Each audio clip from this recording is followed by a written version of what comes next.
Welcome back to the Deep Dive. It is Thursday, February 5th, 2026. And today, we're going to try to change the way you look at the physical world around you. Yeah. Specifically, we're looking at a company that is, well, probably in the room with you right now, maybe on the back of your laptop or, on the apple you ate this morning. Right. Stitched into the collar of your shirt. Exactly. But you probably haven't given them a single thought. We are talking about Avery Dennison. It is the classic invisible giant. You think Avery Dennison, you think, what? Office supplies? Sticky labels. Sticky labels, mailing tags. Yeah. And if you just glanced at the headlines yesterday afternoon, February 4th, when they dropped their Q4, their full year 2025 earnings, you might have just shrugged. Yeah, another industrial materials company reports numbers. Big deal. But the mission for this deep dive is to prove that this isn't really a paper company anymore. Based on the earnings call transcript with CEO Dion Stander and the financial reports we've dug into, this is actually a stealth technology player. It really is. They're actively trying to bridge the gap between the physical and the digital worlds. That's the tension, right? Yeah. You have this massive legacy business making physical labels that is slogging through what we might call a tariff winter. Dealing with inflation, global messiness, all of it. And then grafted onto that, you have this futuristic bet on intelligent labels and AI. It's a fascinating split. So let's set the scene. Early 2026. The economy is, let's call it weird. We've got tariffs looming, consumers are jittery, and Avery Dennison is betting on tech. Let's start with the report card from yesterday. What are the headline numbers actually telling us? It's a mixed bag, but, the specific mix is really important for understanding their strategy. Let's look at the bottom line first, profitability. They beat expectations. Okay. Adjusted earnings per share, or EPS, came in at $2.45 for the fourth quarter. And what was the street looking for? Roughly $2.40. So despite a really tough environment, they squeezed out more profit than anyone thought they could. Okay, so they are profitable. But then I look at the top line, the actual revenue, and that looks like a miss. It was. Revenue came in at $2.27 billion. They missed by about $21 million. So, broadly speaking, they sold less stuff than people hoped, but they made more money on everything they did sell. That's it, exactly. I want to pause there because that feels like a difficult magic trick to pull off. I mean, usually if your sales are down, your profits tank because your overhead stays the same. How did they do that? It comes down to incredible discipline on margins. Their adjusted EBITDA margin, which is basically a measure of their operating profitability. Before all the accounting tricks. Right. It held strong at 16.2%.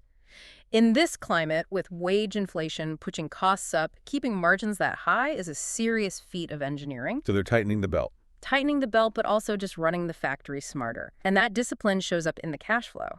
For the full year 2025, they generated $707 million in adjusted free cash flow. That's a lot of dry powder. It is. It gives them the ability to buy back shares, pay dividends, and, invest in this tech transition we're about to talk about. But we have to address the growth problem. Yeah. Because you can't cut your way to prosperity forever. I saw the term organic revenue growth a lot in the transcript. What does that mean? So organic growth strips out things like currency swings or companies they bought or sold. It's the raw health of the business. And for them, it was. Effectively flat, down 0.9% in their materials group, up just 1.3% in solutions. Basically zero. Basically zero. And management was very blunt about this. Dion Stander explicitly said they are not satisfied with that. They know that eventually you have to actually sell more. And that leads us perfectly into the what they're trying to sell, because the narrative they're pushing isn't about more white sticky paper for Amazon boxes. It's this shift to what they call high-value categories. This is the strategic pivot. If you want to understand Avery Dennison in 2026, you have to understand the acronym HVC, high-value categories. High value sounds like corporate speak. What does that actually mean product-wise? It means anything that isn't a commodity. A standard shipping label is a commodity. You buy the cheapest one. Okay. HVCs are specialized. We're talking about intelligent labels, their RFID business. We're talking about specialized tapes for cars that dampen noise.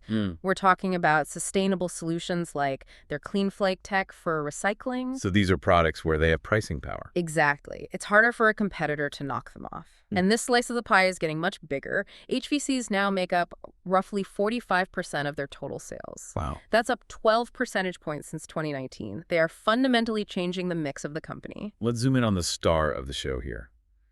Intelligent labels. RFID. This is the stuff that gets me excited because it feels like the real hidden tech angle. Explain the concept simply. The basic idea is giving a digital identity to a physical item, a digital twin. You put a tiny chip and an antenna and RFID inlay into a label. Suddenly, that item can speak to a reader. It says, I am this specific pair of jeans, size 32, made in Vietnam, and I'm currently sitting on shelf B. So my t-shirt isn't just a t-shirt. It's a data point on the internet. Precisely. And for the last decade, the story here was almost entirely apparel, clothing tags. But the earnings call revealed a major shift. The apparel sector is struggling, but other sectors are exploding. Right. Food and logistics grew high teens in the fourth quarter. And this brings us to what I think was the biggest nugget in the entire transcript, the Walmart deal. This is significant. CEO Dion Stander talked about a massive rollout of fresh grocery tracking with Walmart. We are talking bakery, protein, deli, the works. I want to push on this because I think people underestimate how hard this is. I mean, putting a tag on jeans is easy. Putting a tag on a package of ground beef seems harder. Doesn't water and metal mess with the signal? It does. It's a much harder physics problem. Radio waves hate water and metal, so for them to solve this, to create tags that work reliably on a wet steak or a foil-wrapped pie is a real technological breakthrough. But why does Walmart care? Why spend the money to put a microchip on a loaf of bread? It solves three huge, boring, expensive problems. First, waste. If you know exactly when every package of meat is going to expire because it's tracked, you can manage markdowns instantly. You don't throw it away. You sell it for 50% off 2 days before. Exactly. Second, labor efficiency. No more employees spending hours manually checking dates on every single package in the store. And third, Food safety and freshness, ensuring that expired stuff never gets sold. so for Avery Dennison, this isn't just a pilot anymore. No, this is a full rollout. They expect revenue from this to start ramping up in the second half of 2026. This is validation that the tech is moving beyond just, did I buy these jeans, to, is this chicken still good?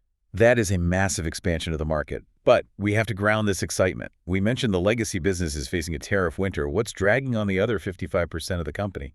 It's the macro environment. The base categories, the traditional labels, are really sensitive to the economy. And right now, the economy is just, jittery about trade policy. The transcript said the base apparel business was down roughly 7% in Q4.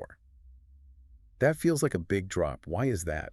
It's behavioral, and it's fascinating. Retailers are terrified of getting hit with new tariffs. Historically, a retailer might order 60% of their inventory way in advance to get a good price. Right. Now, they are not placing those big orders. They are waiting until the last possible second and chasing inventory. They're afraid of buying a warehouse full of shirts and then boom, a 20% tariff hits and they're underwater on it. Exactly. Or they worry consumer demand just falls off a cliff, so they operate hand to mouth. And that volatility makes it very hard for a supplier like Avery Dennison to plan. It kills their volume. And on top of that, I read about this weird dynamic of inflation and deflation happening at the same time. Can you unpack that? It's a specific headache for their CFO, Greg Lovins. On one hand, you have wage inflation. It costs more to hire people to run the factories. Okay. But the raw materials they buy, paper, chemicals, actually saw deflation. Prices went down. Wait, if their costs for paper went down, isn't that a good thing? You would think so. But in this industry, many contracts have what are called pass-through clauses. Ah, I see where this is going. Right. If the cost of paper goes down, Avery Dennison is contractually obligated to lower the price they charge the customer. So they're forced to lower their top-line prices, which makes that revenue number look bad. But they still have to pay their workers more because of wage inflation. That is a nasty squeeze. You're charging less, but paying your staff more. Which brings us back to why that 16.2% margin performance was so impressive. They managed to hold profitability steady despite that squeeze. It shows real operational excellence. Okay, so they're managing the squeeze. But let's get to the how. How are they getting faster, more efficient? This is where the AI buzzword actually seems to have some substance. It does. Every company on Earth is mentioning AI in their earnings calls now. Right, to pump the stock. Yeah. But Avery Dennison gave a very specific, tangible example that actually blew my mind a little. The inlay design, right? Yes. Remember, we talked about the physics of the RFID tag. Designing that antenna pattern so it works on a specific bottle is complex. It's electromagnetism. It used to take them 8 to 10 weeks to design a new one. 2.5 months. Right. Deion Stander revealed they built a proprietary AI model with a partner that has cut that time down to roughly 2 weeks. From 10 weeks to 2, that's a massive leap. It's a game changer for innovation. If a client like L'Oreal comes to them and says, I need a tag that works on this weirdly shaped perfume bottle, they can deliver a solution 4 times faster than before. That is a competitive moat. And they're not just using AI for the fancy design stuff, right? It's in the factories, too. Correct. This is the less sexy but arguably more profitable side. Right. They're using AI and IoT sensors on their coding assets. Coding assets. Think of a giant rolling press spreading glue on paper. They can now make real-time adjustments to the coat weight, the thickness of the glue. And why does that matter? Because glue costs money. If it's too thin, the label falls off. If it's too thick, you're wasting millions of dollars on excess glue over a year. AI keeps it in that Goldilocks zone automatically. It reduces downtime, saves material costs. This is exactly how they defend those margins we talked about. It is. It's interesting that they've even hired a new chief digital officer. It signals this is a core part of the business now, not just an IT support function. Absolutely. They are trying to digitize the entire supply chain, starting with their own. So we've got the numbers, the pivot to smart labels, the headwinds, and the tech. What does the rest of 2026 look like? What's the forecast? Management is being very, very conservative. For the first quarter of 2026, they are guiding for organic sales growth of just 0 to 2%. That's pretty flat. They aren't promising a rocket ship. No, and they were clear. They are not planning for any economic tailwinds. They are assuming the economy stays tough. They aren't betting on a sudden boom in consumer spending to save them. So if the market isn't going to help them, how do they grow earnings? Self-help. That's the phrase investors use. They are targeting $50 million in savings from restructuring actions in 2026. Which usually means layoffs or closing plants. Usually, yes. It means cutting costs and getting leaner. And they're combining that with capital allocation. They returned $860 million to shareholders last year through buybacks and dividends. They're disciplined. Very disciplined. They generate cash and they give it back. For an investor, that's a nice safety blanket while you wait for the growth to kick in. And speaking of growth, the timeline on the Walmart project seems pretty clear. Right. It's a back half story. They expect the pace of growth to improve as the year goes on, partly because the comparisons get easier, and partly because these big programs take time to install. You don't just flip a switch on 5,000 Walmarts. I also saw something about logistics. We talked food, but what's happening with shipping? This is the other frontier. Avery has been strong in the last mile, tracking the package to your door. Now they're piloting programs for the first mile, from the manufacturer to the distribution center. Okay, so total supply chain visibility. That's the goal. And interestingly, they mentioned Vestcom. Their shelf-edge pricing business grew more than 10%. That's the electronic shelf labels. Actually, it's mostly high-tech paper shelf labels that integrate data, but yes, it serves that function. It just shows that physical stores are hungry for any tech that helps them manage pricing and labor. In a wage inflation world, retailers will pay for that. So bringing this all together, we have a company that is essentially a proxy for the global supply chain. When trade is messy, they feel it. But they are building this digital layer on top of it. That's the best way to think about it. Yeah. For the listener, if you're an investor, you're looking at a company that is disciplined, profitable, cash generative, but stuck in a low-growth gear right now. But the engine for growth, the intelligent labels, is revving up in the background. It's like a coiled spring. Exactly. Think about the leverage. If the tariff situation settles down or consumer demand picks up even a little bit, and you combine that with the Walmart rollout and the AI efficiency, that spring could release a lot of energy. It really changes how you look at the grocery store.